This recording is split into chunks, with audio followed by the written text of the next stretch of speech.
Assalamualaikum warahmatullahi wabarakatuh. Halo Bapak Ibu guru hebat, perkenalkan, saya Rin, salah satu guru fisika di SMA di Indonesia.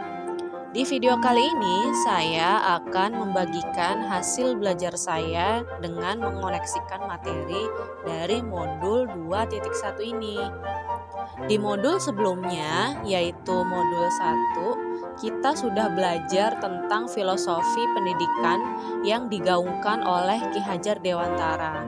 Kemudian belajar tentang nilai-nilai guru penggerak yang mungkin kelak tidak hanya dimiliki oleh guru penggerak, namun bisa menularkan nilai-nilai tersebut ke murid-muridnya dan lingkungan sekitarnya. Kemudian kita juga sudah belajar tentang membuat visi misi dari guru penggerak.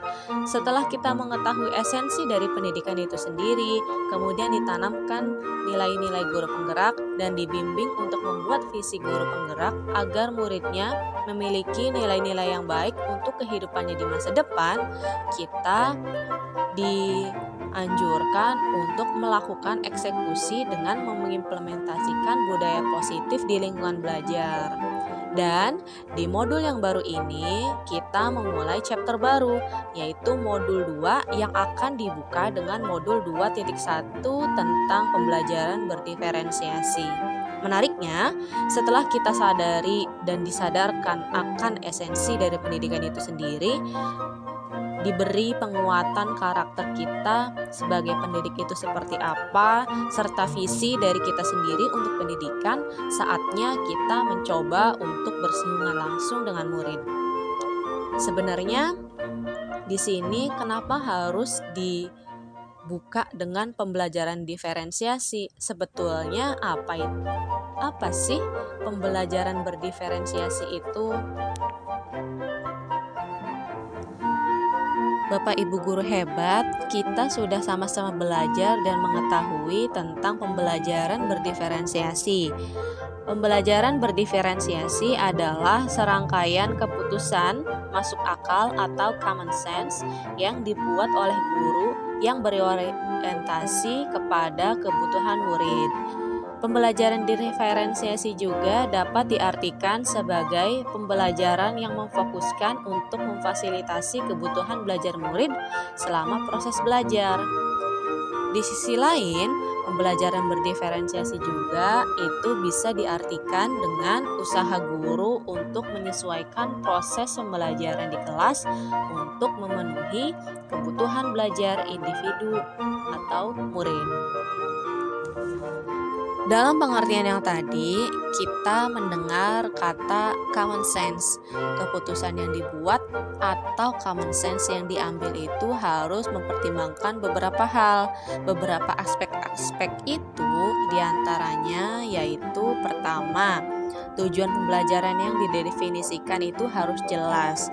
Kemudian yang kedua, bagaimana guru menanggapi atau merespon kebutuhan belajar murid.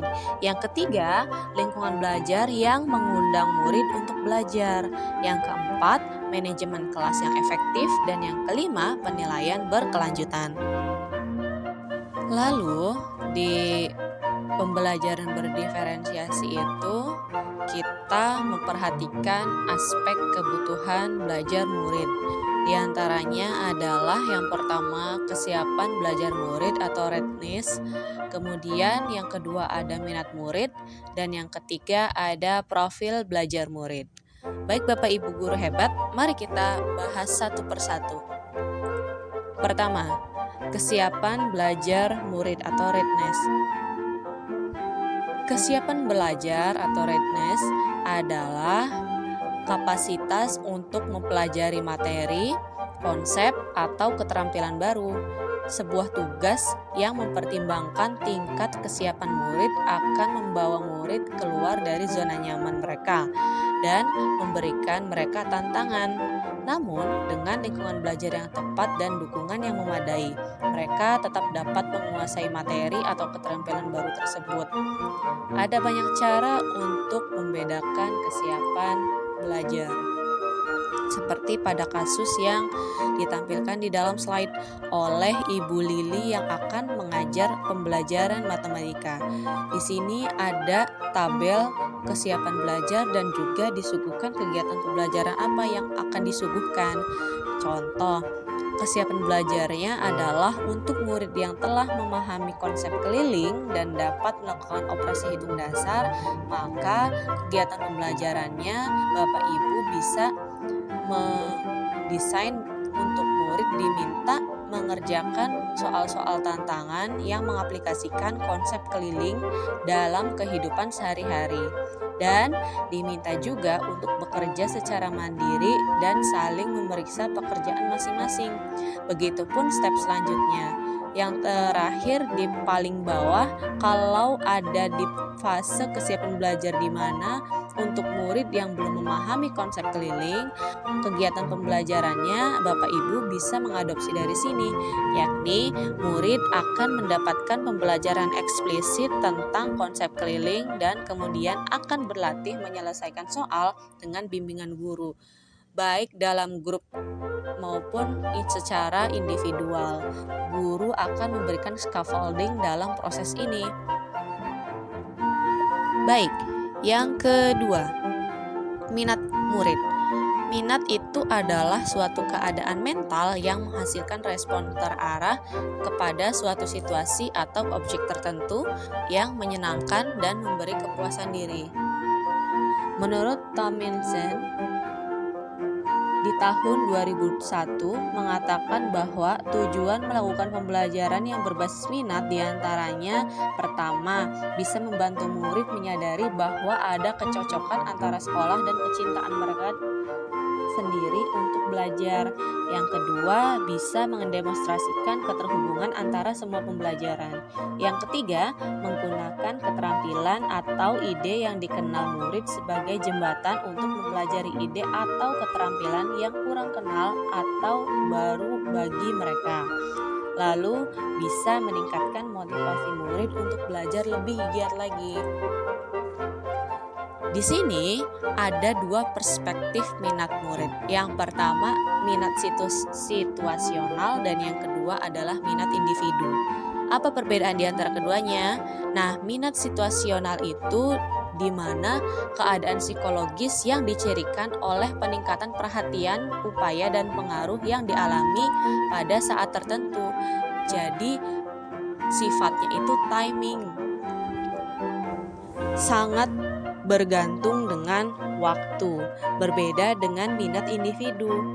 Kalau minat individu itu suatu kecenderungan individu untuk terlibat dalam jangka waktu yang lama dengan objek atau topik tertentu. Jadi minatnya itu memang dari awal dia interest dalam jangka waktu yang cukup panjang dibandingkan minat situasional. Untuk mengidentifikasi minat murid tersebut, ada beberapa tips yang dapat dilakukan oleh guru untuk menarik minat murid. Salah satunya adalah menciptakan situasi belajar yang menarik perhatian murid.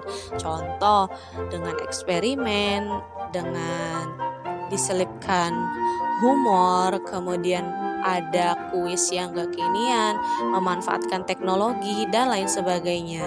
Begitupun juga dengan cara-cara yang lainnya seperti yang ada di slide berikut ini. Bisa juga Bapak Ibu untuk menciptakan konteks pembelajaran yang dikaitkan dengan minat masing-masing individu sebagai contohnya.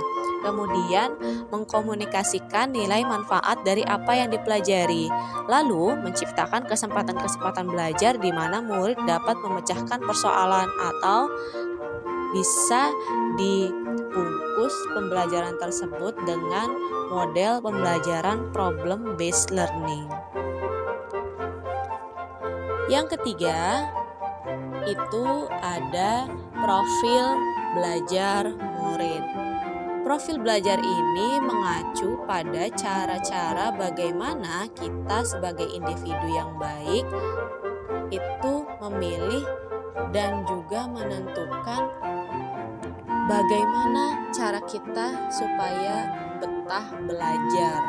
Nah, tujuannya itu adalah memetakan kebutuhan belajar murid berdasarkan profil belajarnya untuk memberikan kesempatan murid secara natural dan efisien dapat menyerap materi-materi ketika pembelajaran di kelas.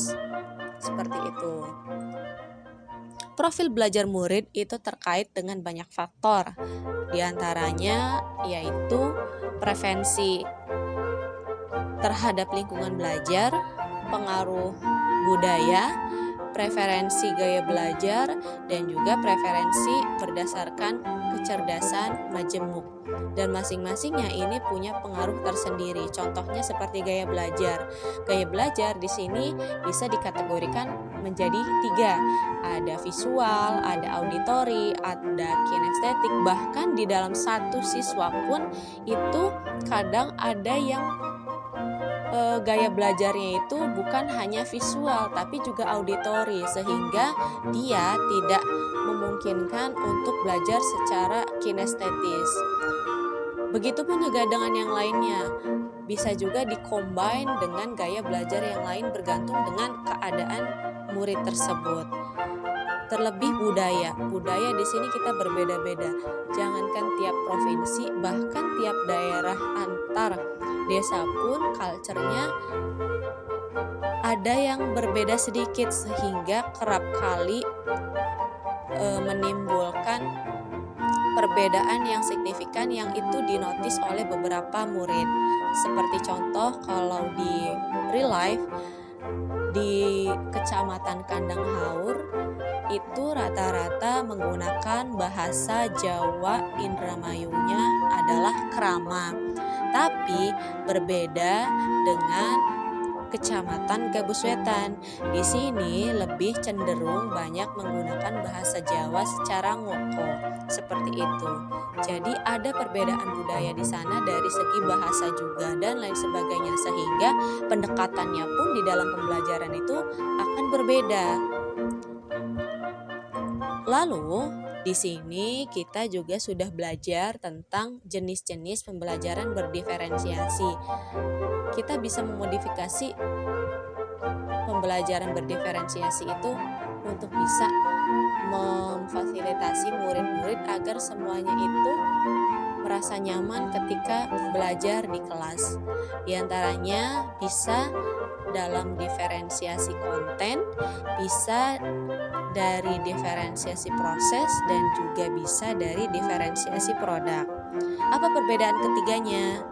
Untuk diferensiasi konten itu berfokus pada bagaimana materi pembelajaran itu disajikan kepada peserta didik.